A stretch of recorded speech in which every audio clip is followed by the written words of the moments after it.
Friends, welcome back to my channel. সবাই কেমন আছো? আশা করছি সবাই ভালো আছে। অনেকদিন পরে আমি আমার ভিডিওটা নিয়ে এসেছি। কোনো রিজন ছাড়া কি কেউ ভিডিও নিয়ে আসে? তো সেরকম আমি রেডি হয়ে গেছি, দেখতেই পাচ্ছি। তো রেডি হয়ে অ্যাটলিস্ট চলেও এসেছি। তো চলে এসেছি আমি বাড়িপুরে। কিছু শপিং করা হয়েছে। অ্যাকচুয়ালি আমাদের বাড়িতে আজকে কালী পুজো রয়েছে। তো সারাদিন উপোস হয়েছে। চলো দেখা যাক আমাদের কালী পুজোতে কীভাবে এনজয় করি কি না করি সেইভাবে দেখতে থাকি। ওকে, দেখো এটা আমার পাড়ার রাস্তা, আমার বাড়ির রাস্তা। তো দেখাচ্ছি তোমাদের কেমন লাগে বলো।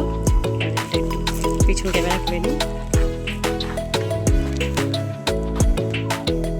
এই সেই পাড়ার রাস্তা, এখান থেকে গেট শুরু হয়। তো এবছর অনেকটা আগেই হয়ে গেছে, পুজোটা চলে এসছে।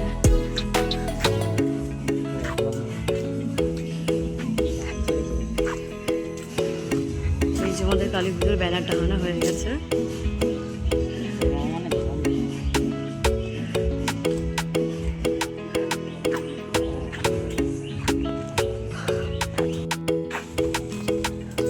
পাড়ার একটা দিদির সাথে দেখা হয়ে গেছিল, বৌদি হয়, কথা বলছিলাম। তো স্টপ করে রাখি। এই একটা আমার ভাই, দেখা প্যান্ডেল করা হয়ে গেছে।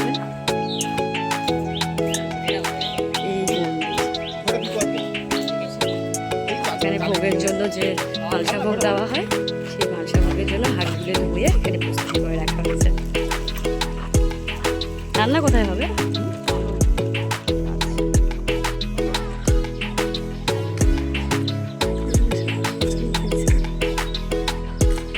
চলো মন্দিরটা একটু সামনে থেকে দেখিয়ে নিই। খালি খালি মন্দিরটা, এখন মা আসলে পুরো ভরে যাবে, জলময় হয়ে যাবে।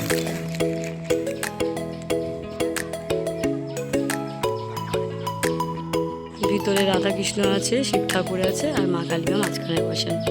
ওইদিকে রয়েছে বীরমার ঘর, এটা সরস্বতী মায়ের ধান, আর এদিকে আছে মনসাদেবীর ধান। চলো, এটা আমাদের বাড়ির পুকুর বলতে পারো। কাকিমা জেঠিমারা স্নান করছে। এখানে আমরা ছোটোবেলায় খুব আড্ডা মারতাম, তো ভালো ছিল। তো ঢুকে এসেছি, চলে এসেছি মানে বাইরের রাস্তায়। আমি আর ছেলে আস্তে আস্তে টিপে টিপে যাচ্ছি। তো দেখি কি সবাই বাড়ির সামনেই রয়েছে, ঘরের সামনে। আমার মা, আমার বড় জেঠিমা আর আমার মেজবোনের বর দাঁড়িয়ে রয়েছে। তো এখানে কথা বলছিল। এই যে পাশে যে দড়ি দড়ি পাকানো দেখছো, তো এই দড়িগুলোর কাজ করে ঘরে বসে বসে। ঘরে বসে বসে কি আর করবে? তো এখানকার কিছু কিছু মহিলারা এগুলো বসে বসে করে, হাতে হাত খরচা উঠে আসে। এটা আমার মেজ বোন, আর এটা আমার মায়ের ঘর, মানে আমার বাবার ঘর। খাটে বসে আছে যিনি, ইনি হচ্ছে আমার মেজ বোনের শাশুড়ি মা, আর এটা আমার মায়ের মন্দির ঘর।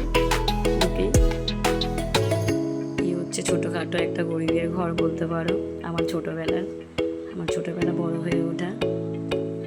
তো যেইভাবে পারে মা সেইভাবে গুছিয়ে রাখার চেষ্টা করে। এটা আমাদের একটা ঘর, আর এটা আর একটা ঘর।